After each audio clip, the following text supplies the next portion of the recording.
Hi, this is Tawny from the Dirty Bits podcast, and you're listening to California Dreaming on the Orbital Jigsaw Network. Warning: this episode contains details of violent deaths, including the deaths of young children, that may not be suitable for all audiences. Listener discretion is advised. Also, today's episode is the second part of a two-part series about the Twilight Zone movie disaster of 1982. If you haven't listened to part 1, I would suggest that you pause this episode and skip back to last week's and listen to part 1 first. Last week, I took you through the entire narrative of how the Twilight Zone movie came to be. We talked about the directors who got involved in the making of the thing. We talked about how the movie was going to be laid out, divided up into 4 segments. We talked about how each segment had its director and production crew. We focused on the one segment that was going to be directed by John Landis of Animal House, the Blues Brothers, and Michael Jackson's music video for Thriller fame. We talked about how Landis's segment had originally been scripted, as well as which early episode of The Twilight Zone from which it was inspired. And then we talked about the accident, the helicopter crash that took the lives of 3 people. The segment's main character portrayed by veteran actor Vic Morrow, and 2 young children, Renee and Micah. We talked about how they ended up having to rewrite the film with an ending that fell flat with critics and audiences. And we also talked about how well the film was received once it was finally released. Today, we are going to get into the aftermath. I already told you last time that the accident, the worst on-set accident to ever happen, even to this day, all but severed the friendship between directors Steven Spielberg and John Landis. The two, to this day, haven't spoken. We're going to delve into what happened subsequent to this tragic event. This helicopter crash that killed Vic, Renee, and Micah had become a highly publicized event, unlike some of the set deaths that I had discussed last week. Studios usually like these things to quietly go away, but this accident was not going to be one of those. It had a great deal of media attention from the onset, and it just wasn't going to be that easy to make it go away. We're going to get into the criminal trial, the civil lawsuits, and how this event changed movie-making safety regulations forever in today's second part of California Dreaming, the tale of the Twilight Zone disaster. In July of 1983, nearly 1 year after the deadly accident that claimed the lives of 3 people, including 2 young children, John Landis, along with 4 others, associate producer George Folsey, production manager Dan Allingham, special effects coordinator Paul Stewart, and helicopter pilot Dorsey Wingo, found themselves seated in a Los Angeles courtroom as they intently listened to a grand jury indict them, accusing them of involuntary manslaughter, that they caused the deaths of Vic, Renee, and Micah. They all pleaded not guilty, Landis himself stating, "The accident was an overwhelming tragedy for many people. It had a profound impact on our lives. I know in my head, and I know in my heart, that we did not cause this accident." If convicted, Landis could be sentenced to 6 years in prison. However, if he were to be acquitted of the criminal charges, Landis would still be made to face 3 wrongful death lawsuits seeking millions in damages. Oh, and remember those child labor law violations I discussed in part 1? Well, as it turns out, at the time the accident happened at 2:30 in the morning, that was actually 8 hours past the legal curfew for the 2 children who were killed to have been allowed to be working on the set. Landis was fined $5,000 for that violation. The criminal trial, however, would not begin for another 3 years in 1986. They did need to wait for the final investigative report by the National Transportation Safety Board, or the NTSB, to be completed. And just in case you out there listening, particularly outside of the United States, according to its website, the National Transportation Safety Board is an independent federal agency charged by Congress with investigating every civil aviation accident in the United States and significant accidents in other modes of transportation: railroad, highway, marine, and pipeline. The NTSB determines the probable cause of accidents and issues safety recommendations aimed at preventing future accidents. In addition, the NTSB carries out special studies concerning transportation safety and coordinates the resources of the federal government and other organizations to provide assistance to victims and their family members impacted by major transportation disasters. I believe I stated earlier that Landis would be the first movie director in history to be criminally charged with a crime in connection to a death, or in this case, multiple deaths, on the set of a movie. It was also the first time that children were killed on a movie set as well.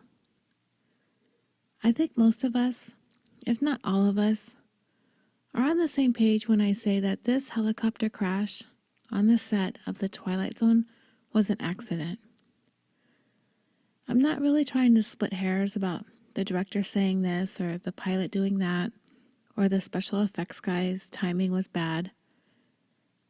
It was just a perfect storm for something to go terribly wrong. And it was an accident. But for the first time, 5 people were being criminally charged. It raises the question, when does an accident become a crime? Nobody had ever been charged before because they're accidents. But there was something different about this particular accident. Maybe it was the gruesome nature of their deaths. Maybe it was because such young children were involved. I was even thinking that the fact that there were a number of violations going on at the time, that if Landis had been within the regulations, those children would have never even been there at that hour to begin with. Like I said, the perfect storm. When considering the law, there's a place where accidents do become a crime, and it's called criminally negligent homicide. Elsewhere around the world, it may be called gross negligent manslaughter or culpable homicide. This crime occurs when a death results from serious negligence or serious recklessness, and it is a high degree of negligence that is required to warrant criminal liability. So essentially, the individual or individuals being charged with criminally negligent homicide don't necessarily need to have been aware of the potential dangers of his or her actions. Manslaughter, in a sense, is considered accidental in that it indicates that harm, but not death, was intended.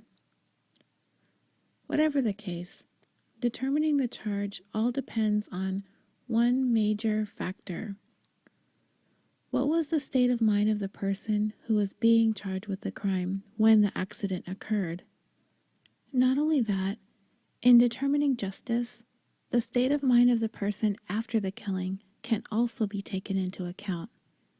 Is there a sense of responsibility, reparation, atonement, sorrow? Is it sincere? Is it necessary to assign blame by levying charges? The case that came to mind right away in discussing the actions of a person who directly or indirectly caused the death of another person were the couple in episode 9 who had the dogs that mauled their neighbor to death. I had read a couple of articles online that clearly stated that if they hadn't acted so bizarrely in the media afterwards, if they hadn't been more concerned about the well-being of their dogs than they were about the well-being of the neighbor their dogs had mauled, and if they hadn't gone so far as to blame the neighbor for her own death, that the couple may not have ever faced charges at all. It would have all been chalked up to a tragic accident, and everyone would have gone on with their lives. But they were eventually charged with second-degree murder, an unprecedented charge in a case such as this. So, state of mind after the fact can bite you in the butt. And then there's intent. I don't think any of us think anyone on the set of the Twilight Zone movie had any intention whatsoever for something like this to have happened, of course. But that really doesn't mean much to lessen the devastation of these deaths. There are a couple of sayings about good intentions, right?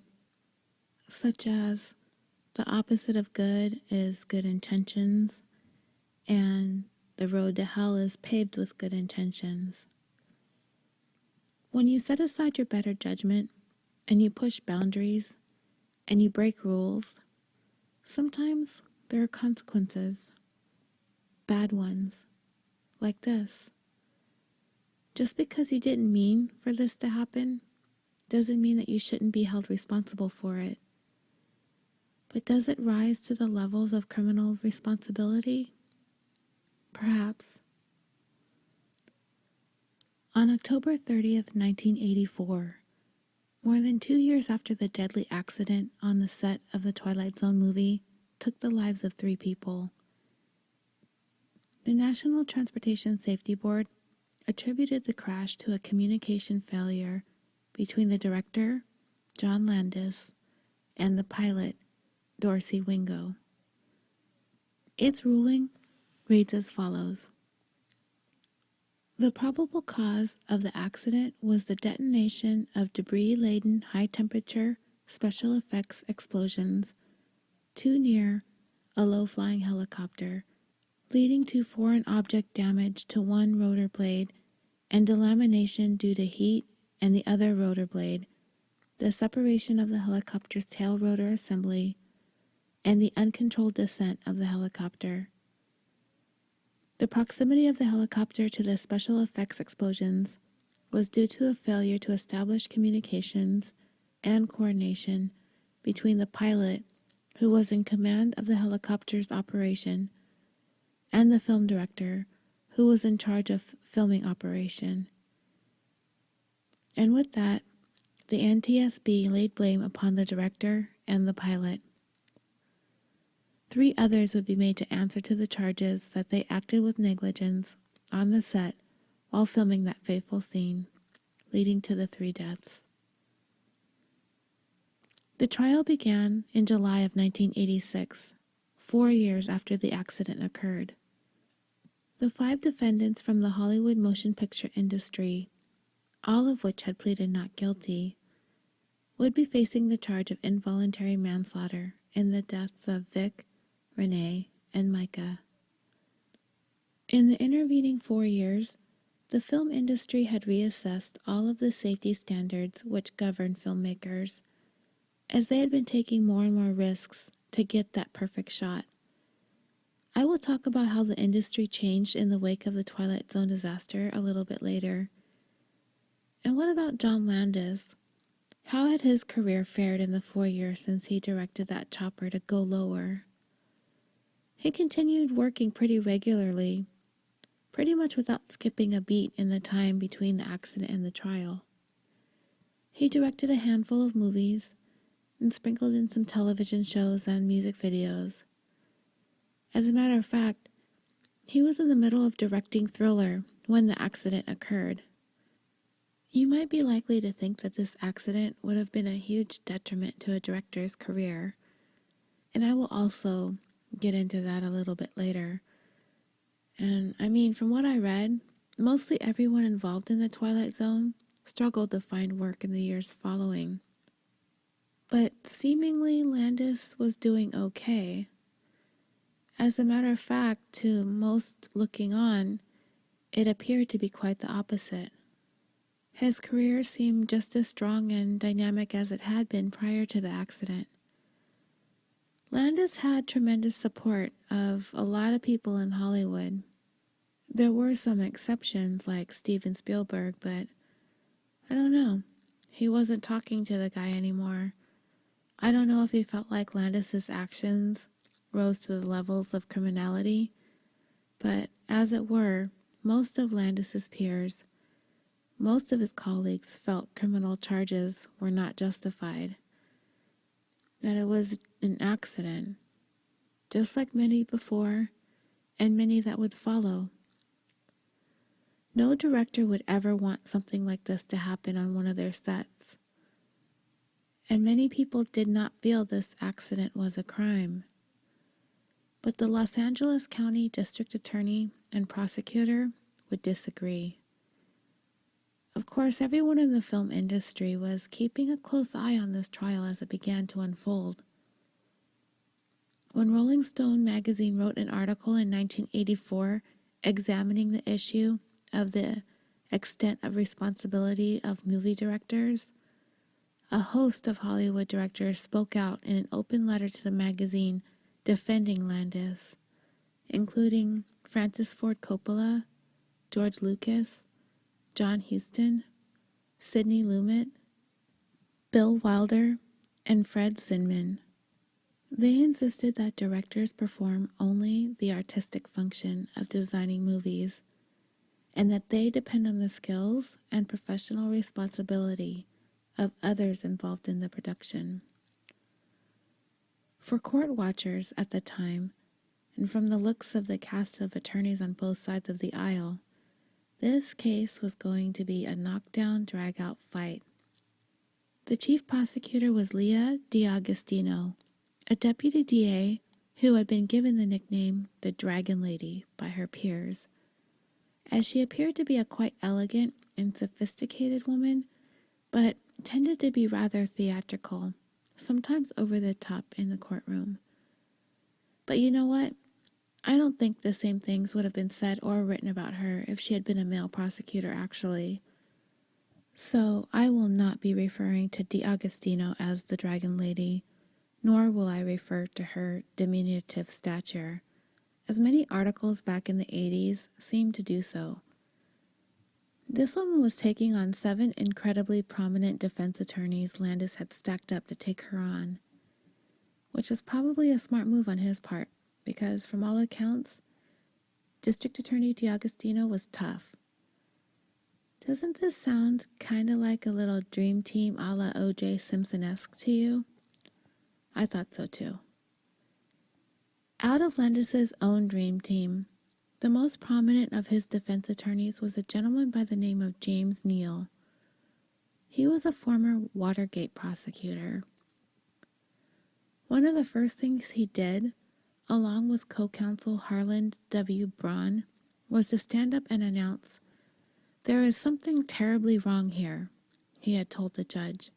And Braun, standing up, pointing his finger at DiAgostino, exclaimed, "We will argue to the jury that the prosecutor is a liar," followed by an immediate request for a mistrial.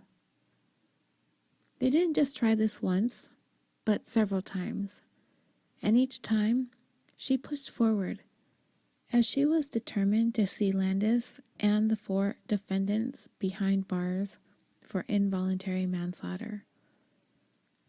All their attempts at a mistrial were denied, and if you ask me, it seems like these 7 men were the ones who were all about the theatrics.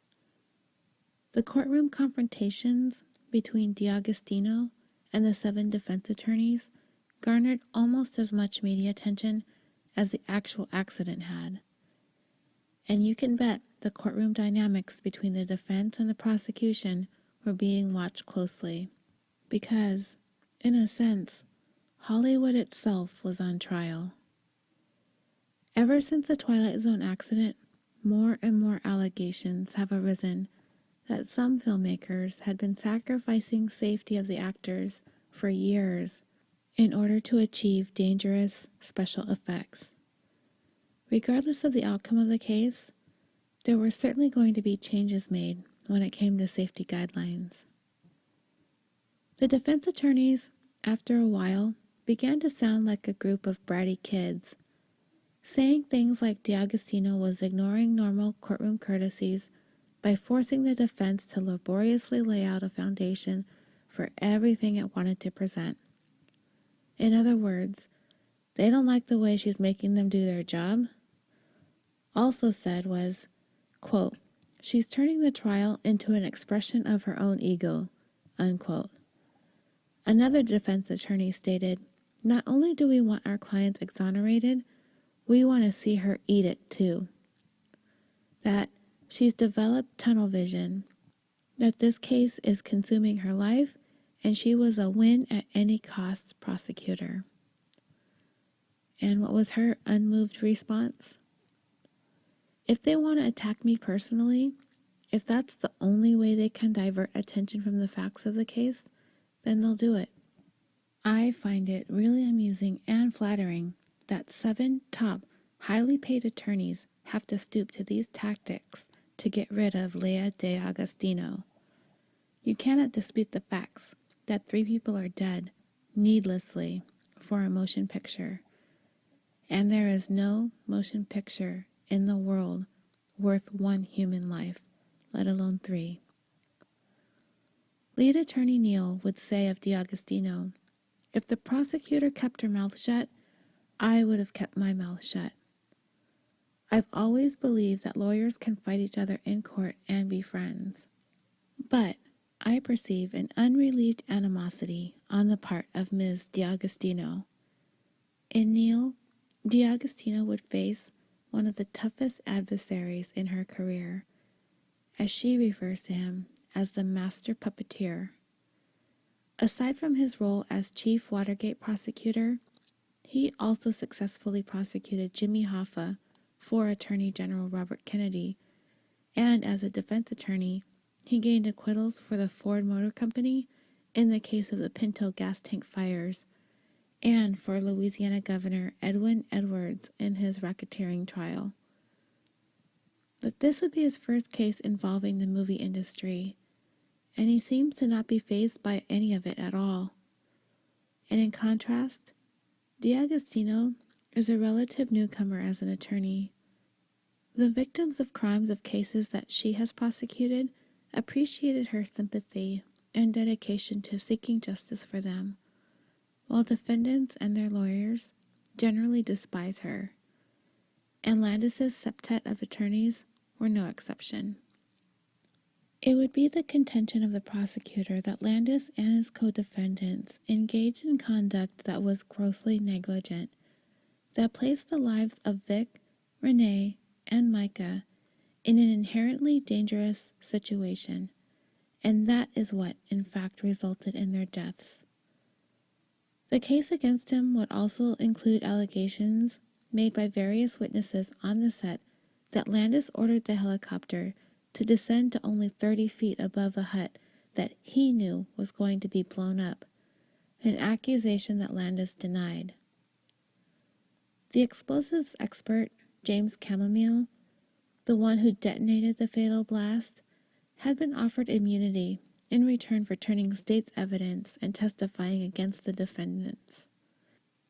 Is the director, the captain of the ship, the one in charge of everything? Is he the one who's to be held responsible for everything that transpired? Would it only be his fault if he knew the children were on the set illegally? Which I do believe he did know, but it is still unknown how much he knew or didn't know about them being there. Can he be held responsible for wanting a helicopter to be flown lower, therefore directing it to be? Or is it that he put his faith in the pilot and the pyrotechnics expert to use their best judgment, that it was up to them to say no, this is too dangerous? Landis was being accused for going for the lowest possible cost for everything when putting the production together, and that included a pilot with very little movie experience. And not only that, that Wingo was apparently one who would not talk back to the director and did what he was just told to do. It had also been noted in the investigation that a crucial radio link between the director, the special effects expert, and the pilot was lousy. Witnesses who were on the set would testify that Landis appeared to be irritated and impatient, yelling obscenities at the pilot over the radio.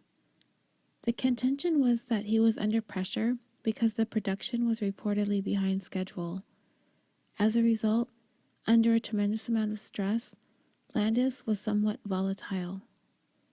A camera operator testified that Landis was a tyrannical filmmaker who seemingly felt no responsibility for the people he placed in a very dangerous Vietnam War scene that led to the 3 deaths. He stated, "While I was there, I had no sense whatsoever that the people who were running the operation had any sense of care or sense of responsibility for anyone involved, whether it be actors, crew, or bystanders." He testified that Mr. Landis was a yeller and a screamer on the movie set, and that on more than 50 occasions gave orders to his crew over a walkie-talkie in a voice so loud that his words became distorted as they came through on the other end, stating he was giving orders, things like, "No, this is going too slow, that's not the right place," nuts and bolts type of orders. The cameraman, the one who filmed the fatal scene from atop a cliff, stated that he thought it would be very dangerous because of the explosions, stating, "Whenever you have explosions, there is danger involved. This one had lots of explosions. Therefore, the danger was increased. And whenever you work around a helicopter, there is always danger involved." He continued, saying, "In this case, you had explosions and a helicopter, plus the fact that you had actors working very close to the helicopter and to the explosions. All of that increases the danger. Because of all of this, I felt it was very dangerous, with all of those variables, all of those potential hazards there." He also would testify that he believed Mr. Landis had behaved in an irresponsible manner for purportedly rushing the fatal scene, and even stated that as a cameraman, he even feared for his own safety, as he had expressed his concerns to a special effects expert that a fireball from an explosion could reach his position on top of that cliff. The expert replied, "Are you going to be up there? Well, I hope your insurance is paid up," as he did affirm that the fireball would indeed reach that high, which it had. Then the testimony came from the parents of Renee and Micah. Mark Chen, the father of 6-year-old Renee, testified that he had not been told his daughter would be filmed in close proximity to explosives or beneath a hovering helicopter. He explained that his brother was a friend of the husband of the production secretary for the movie, and he approached him in July of 1982 about the possibility of his daughter appearing in the movie. He testified that during his first meeting with the associate producer, that he was told that his daughter would be carried across a river by an actor. He stated that Landis approved of hiring his daughter, along with Micah, who were to appear in the scene, by looking them over on the set and saying, "It's good, it's fine." And that was the entire hiring process. Renee's father also testified that the children returned for filming and that they were accompanied by their parents, but the scene had to be filmed several times because the children kept giggling. So the parents were told that the children would have to be brought back for another night of filming because of it. He was told it would all be very simple, and that it wouldn't be necessary for him to accompany his daughter during the filming of the scene, which would be shot sometime after midnight on the evening of July 23, 1982. He testified that he and his wife were given $500 in cash and were told that they would be paid more when they returned. Mark Chen began to cry on the witness stand when he recounted his final visit to the set where his daughter was to be filmed. After a long wait for the scene to start, he said that someone from the filming company came to get the children from the trailer where the family had been sleeping, and that was the last time he saw his daughter. Daniel Lee, the father of 7-year-old Micah, testified that he was horrified when he heard the first explosion. He said that he fell on the ground because he was so horrified, and that the next thing he saw was running, pushing, and shoving. And then he saw the body of his son. He also echoed the testimony of Renee's father, that they were not told their children would be in close proximity to explosives, or that they would be under a hovering helicopter, and that he heard Landis demand the helicopter to fly lower. And then came the testimony of the moms. Micah's mom and Renee's mom both took the stand to recount the tragedy that took the lives of their young children, the tragedy they helplessly watched unfold right before their eyes. Cheyenne Chen broke down in tears as she testified how she watched her 6-year-old daughter Renee, her only child, die on the Twilight Zone movie set after having been reassured that the children were absolutely in no danger. Through her tears, she said, "I saw a helicopter fall down, and many fire sparks, also noise. Barely louder than a whisper, and speaking in Mandarin Chinese, she testified through an interpreter how she had asked the filmmakers whether Renee was in any danger, and that she was told she was not. She was asked if she had been told that a helicopter would be flying closely over the children, and she said no. She too testified that they were not told that there would be explosives. She testified about what happened on the set after special effects explosions began going off on the set and before the helicopter crashed, saying that there was some water that had splashed in Renee's eyes and that she was crying because she had dust in her eye. Then she said she saw Mr. Landis go over to Renee and pick up the crying child. That's when she asked the associate producer if this was dangerous, and he assured her, "No, it's not dangerous. It's only noise." She testified that he warned her that if the fire inspectors came on the set, that she was to tell them that she was a friend helping out and not to say anything about the money. She gave her testimony to a completely silent courtroom. Not a sound from the gallery. Her answers were slow, and the pain and the emotional torment were palpable. The group of attorneys for the defendants decided as a whole that none of them would be asking any questions on cross-examination. After Renee's mom left the courtroom, there was a recess. Landis gathered outside with reporters around him and made a statement. "I can think of nothing worse than losing your child, and our hearts go out to the families of Renee Chen, Micah Lee, and Vic Morrow. It is a horrendous thing. If anyone thought such a thing could have happened, we would have stopped. This is a terrible, terrible accident that will obviously cause pain and anguish to all of us for the rest of our lives. I can't think of what else to add." These were Landis's first comments since the commencement of the trial. Hua Lee, the mother of 7-year-old Micah, also took the stand during the trial. She testified that the associate producer told her that he would treat her child as his own, but also testified that she was never told by either him nor Landis that her child would be near explosives, or that her son would be filmed underneath the helicopter that would later crash on top of him, the other child, and Vic. Welling up with tears, she also testified that she was never told that her son was being filmed illegally after dark without work permits. All she was told was that if they were to hire her son, that it would be a scene about a Vietnamese village that is bombed and destroyed, that only 2 children would survive, and that Vic Morrow would pick up the 2 children and run across the river.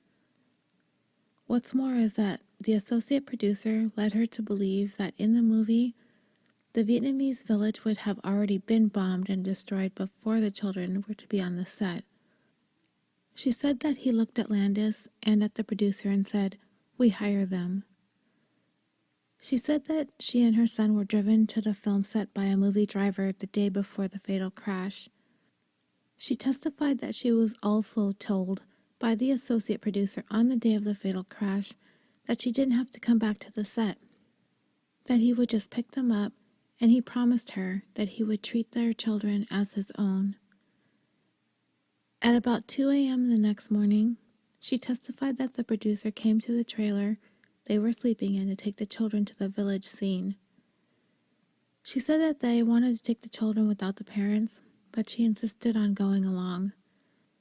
She stated that Landis repeatedly filmed the scene with Vic and the 2 children without any explosives or a helicopter, that Micah and Renee kept laughing and giggling, and that Mr. Landis told them to try not to laugh and giggle too much.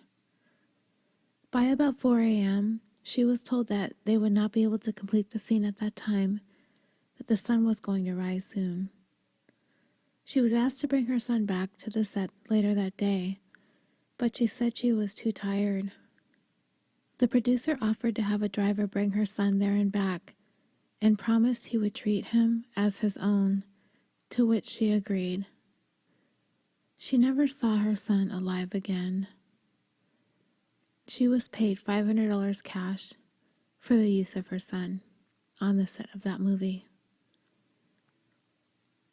After 5 months and 71 prosecution witnesses, in a dramatic move, Landis himself would be the first defense witness to take the stand in his involuntary manslaughter trial.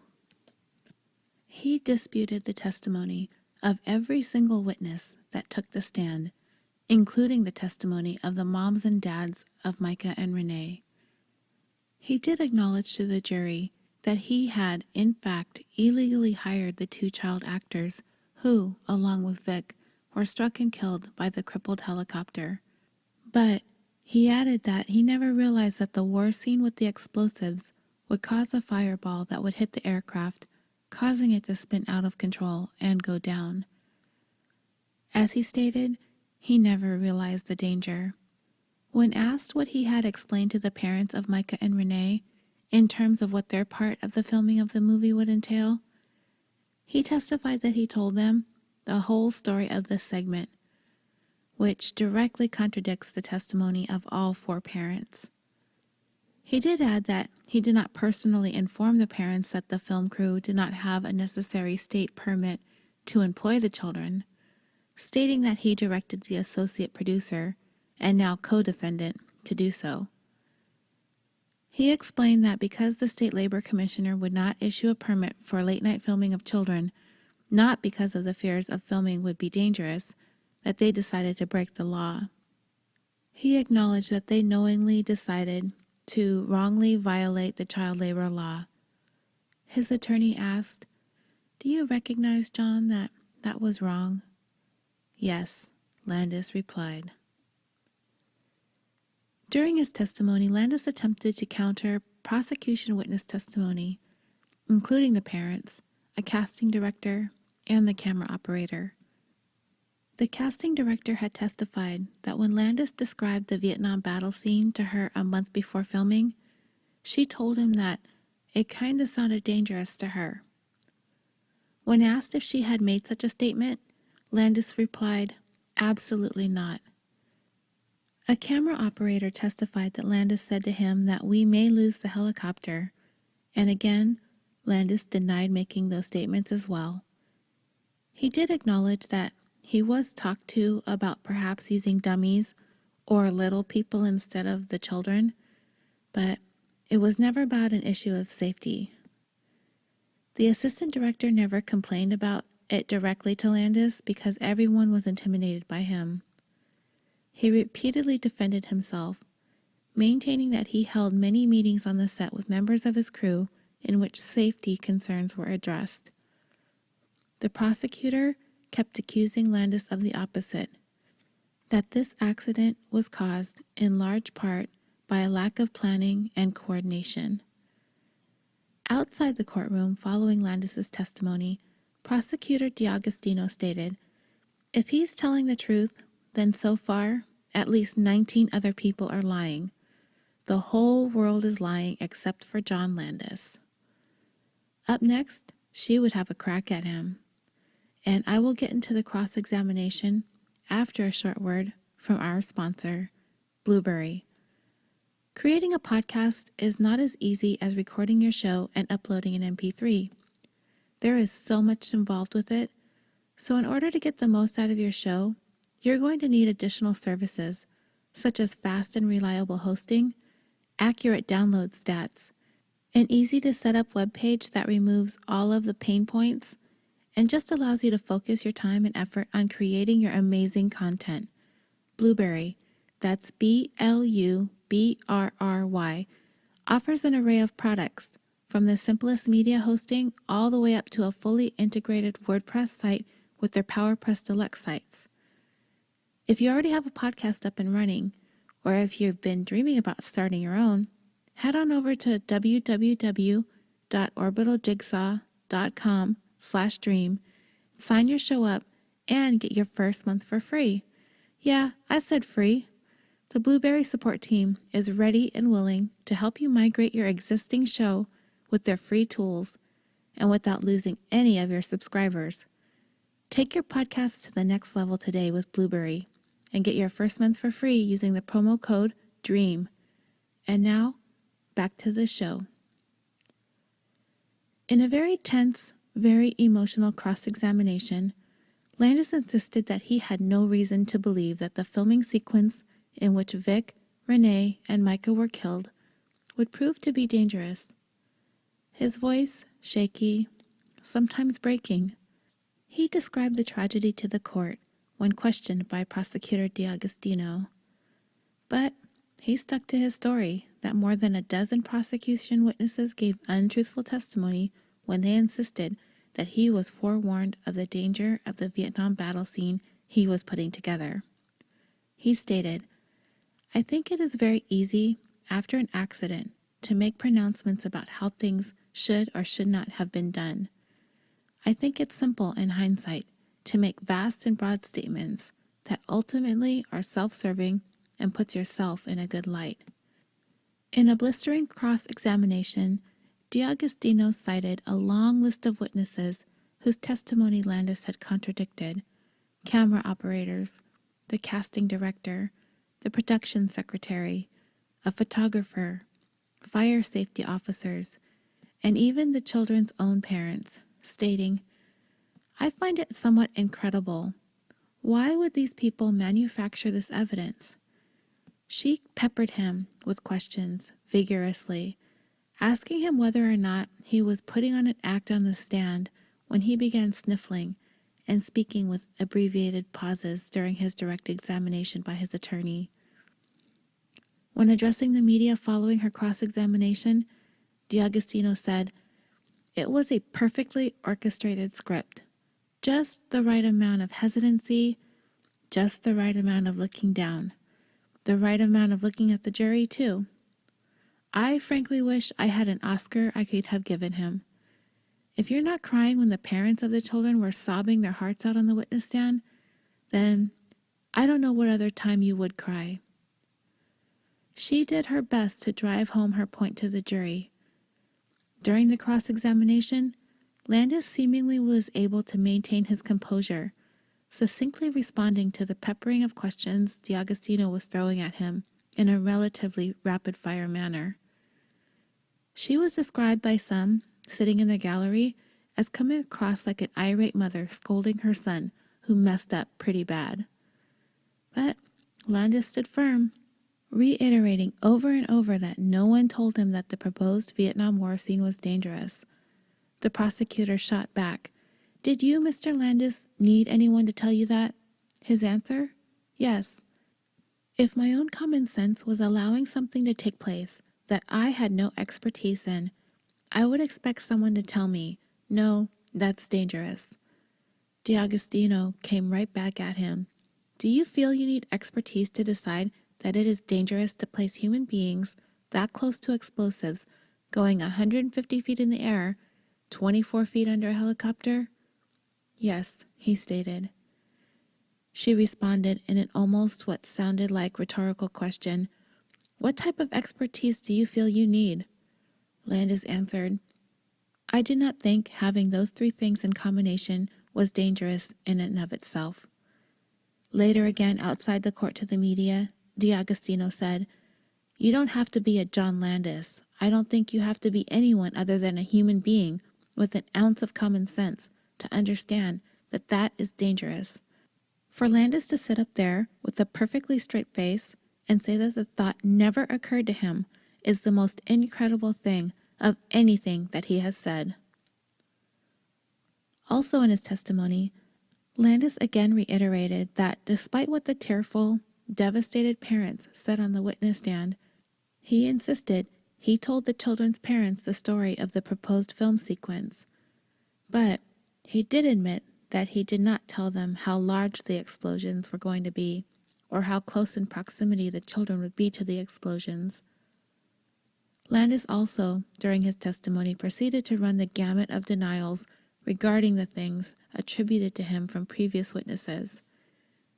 He denied telling the camera operator, who allegedly warned him of the danger, that we may lose a helicopter. He denied jokingly commenting, we are all going to jail for illegally hiring the children. He denied curtly telling the casting director, to hell with you, we'll get them, meaning the child actors, off the streets ourselves. He denied ordering the helicopter to go lower, lower, lower at the start of the fatal scene, and this was a statement attributed to him by several of the 71 prosecution witnesses. Towards the end of Landis's 4-day on the witness stand, the prosecutor pointed out to him that he could have used various techniques of illusion to create a scene involving a helicopter and explosions without placing people in harm's way. Again, Landis insisted that he believed it to be safe. D'Agostino responded, So, if you felt the scene was not dangerous, you would have no hesitancy doing it again? He replied, I would not film it again. I'm sorry. 3 people died closer to me than you are, and I'm not emotionally prepared for that. I would not film it again. On May 29, 1987, John Landis and his 4 associates and co-defendants on trial for charges related to the deaths of actor Vic Morrow and child actors Renee Chen and Micah Lee were all acquitted on all counts. It took the jury 9 days to reach the decision in the arduous 10-month-long trial, and when it was all done, and the judge turned to the 5 defendants and their attorneys and said, The defendants are discharged, the court erupted in applause. For 10 months the jury had been together. However, they were not sequestered. When the trial was over, many of them embraced and grinned, and soon the now acquitted former defendants, their wives, and their attorneys were first brought into a private meeting room. Then they all met together with reporters. They exchanged pleasantries and hugs with the members of the jury, everyone jubilant over the end of the long trial. In a discussion with reporters, the jurors indicated that the reason why they voted to acquit was because the prosecutor was unable to prove that anyone could have foreseen the crash of the helicopter that night, that it was an unforeseeable accident, and you don't prosecute people for unforeseeable accidents, according to the jury foreperson. Some of the jurors indicated that the defendants were not more culpable than others on the set, including the fire safety officials and the special effects expert who testified that he had set off some explosions too early, yet neither of them were charged. And if you remember, The special effects expert was given immunity for his testimony. When asked if being in awe of the movie industry had influenced the jurors' decisions, the foreperson stated, "Why should it? We're all from here, and Hollywood is just a part of our hometown." Outside the court, Landis told reporters, "I'm obviously relieved," as he hugged his wife, struggling to hold back tears, and he continued saying, "A truly terrible, tragic accident happened on the set of The Twilight Zone. That doesn't change that. I'm grateful to the jury." To the media, the prosecutor, who fought bitterly to try to win the conviction, told the media a more appropriate charge for Landis would have been second-degree murder. And of the verdict, she said, "I'm shocked, appalled, and disappointed." Back in December of 1983, Vic Morrow's two daughters had won a settlement for a lawsuit they brought against Warner Brothers Studios, along with others involved in the helicopter crash that killed their dad. They had accepted an out-of-court settlement of the suit, which claimed negligence and wrongful death against the studio, John Landis, the helicopter pilot, among others involved in the filming of the movie. It was reported by anonymous sources that the two sides agreed Vic's daughters would be paid $850,000 without an admission of wrongdoing. And just days after the acquittal, an agreement was reached in the civil lawsuits filed against John Landis and his former co-defendants, Warner Brothers Studios, Steven Spielberg, and the manufacturer of the helicopter by the parents of Micah and Renee. Although attorneys in the civil cases said they could not confirm any settlements publicly because of a gag order imposed by a Los Angeles Superior Court judge, a source did indicate that a firm agreement was reached to settle the case for approximately $2 million for each family. When the lawsuits were initially filed, the families were seeking damages of more than $200 million from the defendants. So what about life after the Twilight Zone tragedy, trial, and acquittal? Well, prosecutor DeAgostino was disparaged for her handling of the Twilight Zone trial and losing it. 1 year after the trial, she made an unsuccessful attempt to unseat her boss, Ira Reiner, for district attorney, an opponent she described during her campaign as being like a beautifully wrapped box. It looks good, it sounds good, but it's empty inside. A review of the first of several books written about the Twilight Zone case heavily criticized DeAgostino, stating that the trial was badly bungled by the prosecutor, who used it as a tool for self-promotion, a sentiment that proved damaging to her as a candidate for office. She had turned that nickname Dragon Lady around and used it as she campaigned for DA. Who better than a Dragon Lady to breathe fire on the war on crime? And remember, this is the year of the dragon. She actually didn't get the nickname from the Twilight Zone case. It had been given to her before by a defendant by the name of Muharrem Kurbegovic, also known as the Alphabet Bomber, who killed 3 people and injured 36 when he detonated a bomb at the Los Angeles International Airport in 1974. With that case, she would become the first female prosecutor in Los Angeles County to put a murderer on death row. And as for John Landis, it looked as though he was going to walk away from the 1982 helicopter accident and the subsequent manslaughter trial unscathed. I mean, in the year following the trial, he hit back with one of the biggest movies of his career, Coming to America, starring Eddie Murphy. But whether or not the accident had an adverse effect on his career would depend on who you're talking to, or even how you're looking at it. There are many articles that make the claim that his career was not significantly affected by the incident. He did finish the Twilight Zone movie. He had directed several hit movies later in the 1980s. But if you were to really focus in on his career as a whole, it would seem that it didn't take the hit right away, But the Twilight Zone debacle definitely dealt his career a serious blow, one from which he arguably would never recover from. Taking a look at his filmography, the work for which he is most famous would have been completed prior to the Twilight Zone. And after that, his successes would have been also completed prior to his manslaughter trial, which happened in 1986. He might have been able to walk away from the Twilight Zone with his career intact if the accident had only resulted in some confidential wrongful death lawsuits and some fines for violating child labor laws. Hollywood isn't likely to turn its back on those black marks on your record as long as there is box office success. But despite the fact that he was acquitted, a portrait of him was painted that portrayed him as an arrogant, uncaring, and out-of-control director. Not to mention his testimony under oath was directly in contrast to the testimony of dozens of witnesses, which means either all of them were lying or he was lying. But following the trial, Hollywood started looking at Landis as more of a liability.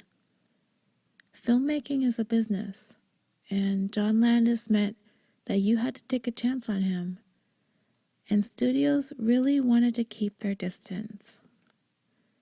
As I stated, he directed 1988's Coming to America, which was a huge hit. But after that, he would only ever work on one more major film, Beverly Hills Cop 3 in 1994, which was a box office and critical disappointment. But both of those movies were handed to him by Eddie Murphy himself, who had formerly directed him in Trading Places. Outside of Eddie Murphy, nobody was giving Landis anything noteworthy. By the early 1990s, the movies directed by Landis were lower-budget comedy, horror, and documentary work. He had some flops, and aside from that, he really had no real work in movies other than as a producer and smaller involvement in other people's movies. That might, on the surface, appear to be a pretty decent living for a director, especially in the business of Hollywood. But when you put it into perspective, at the time of the Twilight Zone movie, Landis was only 31 years old, and he was already one of the most sought-after directors around, rubbing elbows with the likes of Spielberg. There was no reason Landis's career should have taken the kind of drop-off that he's experienced post-Twilight Zone. There is no reason that he shouldn't be making major studio productions even today, as many of his peers continue to do so. But it is quite evident that he simply is not. I mean, a director who's known for some of the most acclaimed and successful films of the 70s and 80s should have his pick of projects. Even with a few box office letdowns, that shouldn't have meant a transition to low-budget television and B-movie work. But when you break it down into two eras of his career, pre-Twilight Zone and post-Twilight Zone, it's clear that the tragedy did indeed have an impact upon his career that he would never really be able to recover from.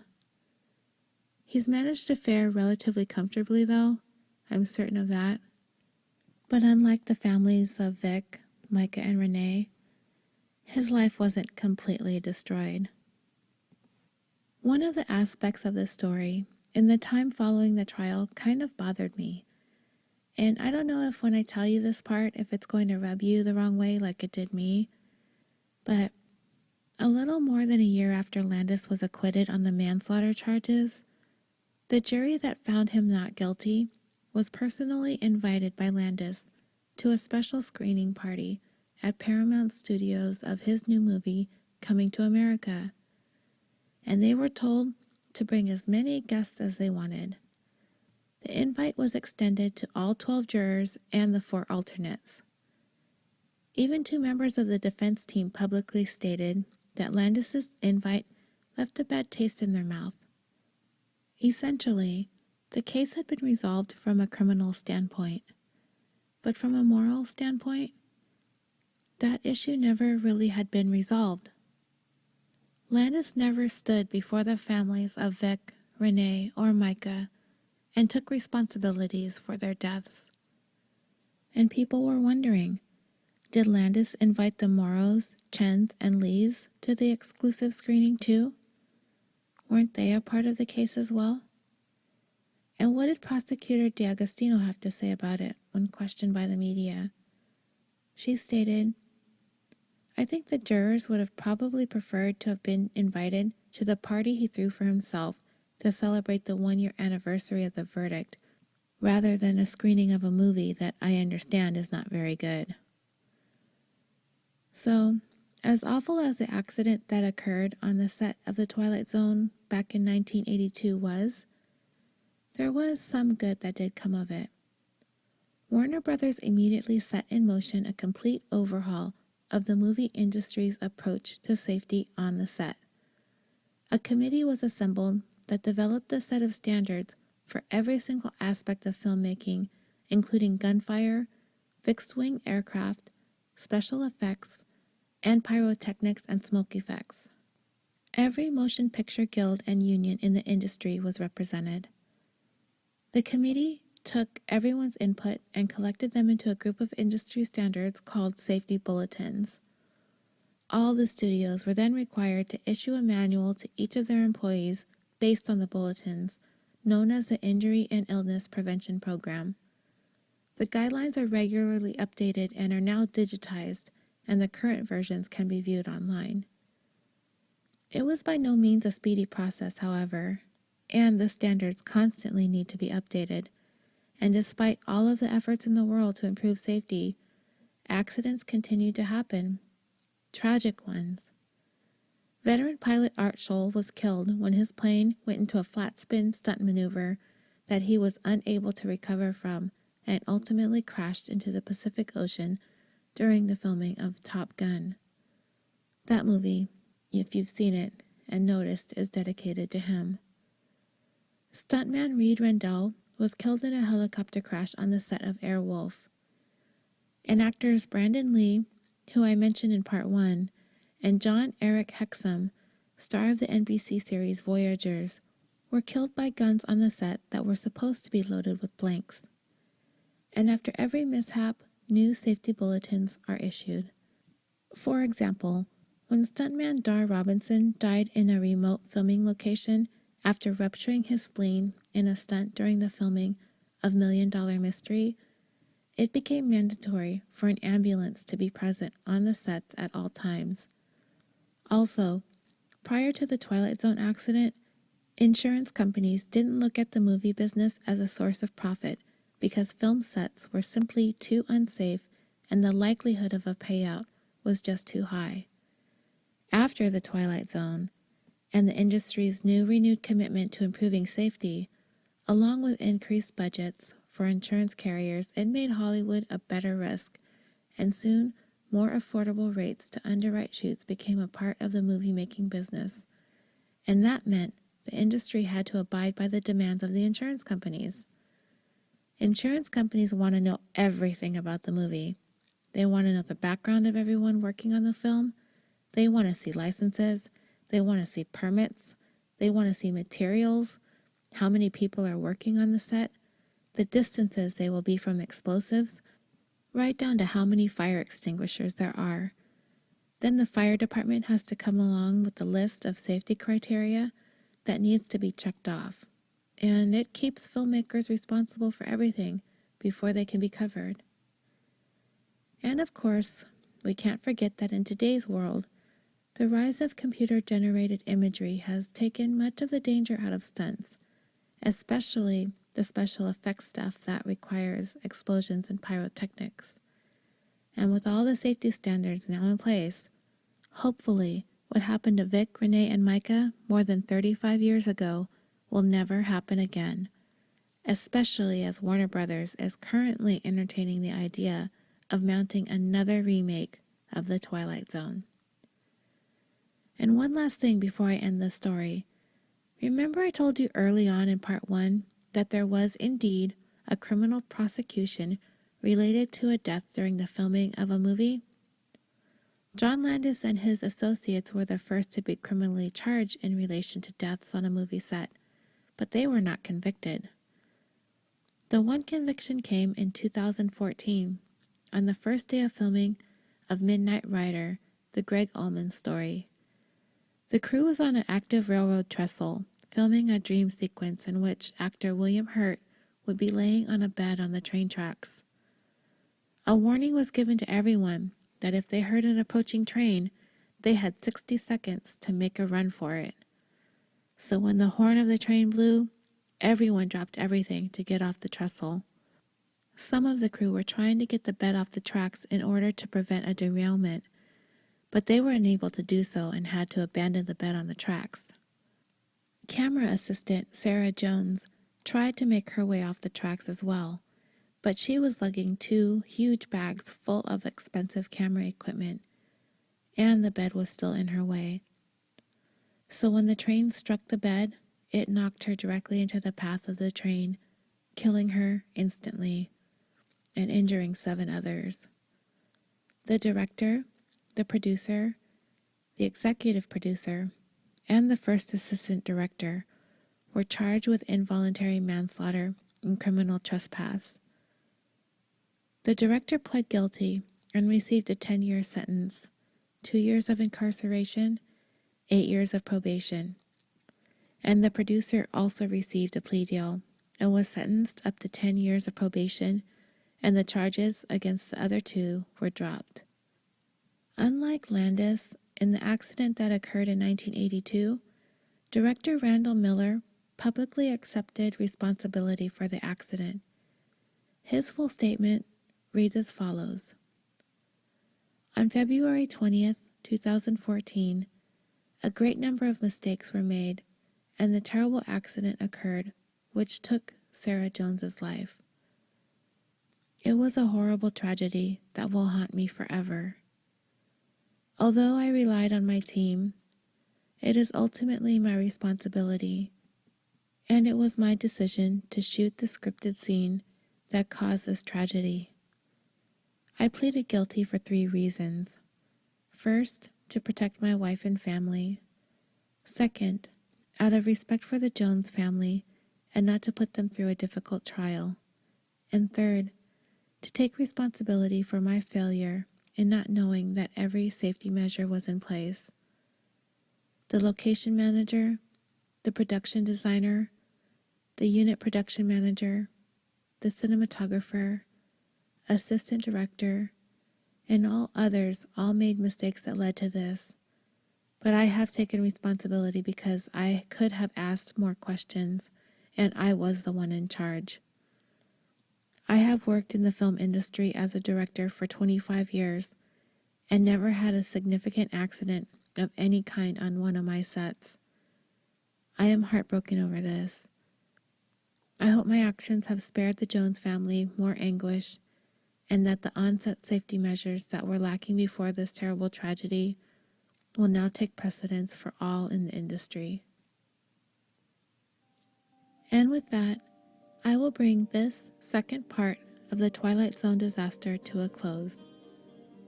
This was a case where I'm not sure how I felt about the defendants involved. When I see a terrible accident followed by criminal prosecution, it sometimes feels like a double tragedy. But maybe there needed to be some more consequences beyond a slap on the wrist for putting people in harm's way just to get the perfect shot, ahead of taking all the right precautions. This case can really get to you. Maybe it was the gruesomeness of the accident, or the fact that it was all caught on video. Or maybe it's more impactful because young children's lives were lost. Or maybe it was the behavior of the director after the fact. Aside from all of that, the fact is that children died while Landis was violating child labor laws, and that kind of takes it to another level of culpability for me. I mean, those child labor laws are in place for a reason, right? To protect children. He purposely went around those laws. He knowingly thumbed his nose at the rules. And they were paid under the table. They were hidden from the fire safety crews. And the parents weren't told the truth about what their children would be involved in. If Landis had been within the law, if he had been more honest about what he was doing, those children would be alive today because they would have never been allowed on that set. Thank you so much for joining me on this 23rd episode of California Dreaming. If you enjoyed the show and would like to discuss any aspects of this story, please feel free to join the Facebook discussion group. And while you're there, also like the California Dreaming Facebook page. And if you would be so kind as to leave a review there or on iTunes, that would be much appreciated. If you would like more information about getting any show stickers, feel free to email me. I'll be happy to send some out to you. The email is KiliforniaPod, that's KILLAFORNIAPOD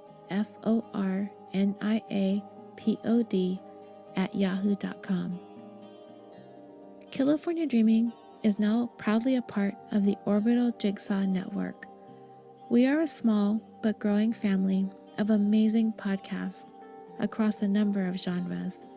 Shows like The Concession Stand, Busted Wide Open, Super Nerds UK, The Dirty Bits Podcast, Historium, Is This Adulting, and Film Roast. You can find all of us at www.orbitaljigsaw.com.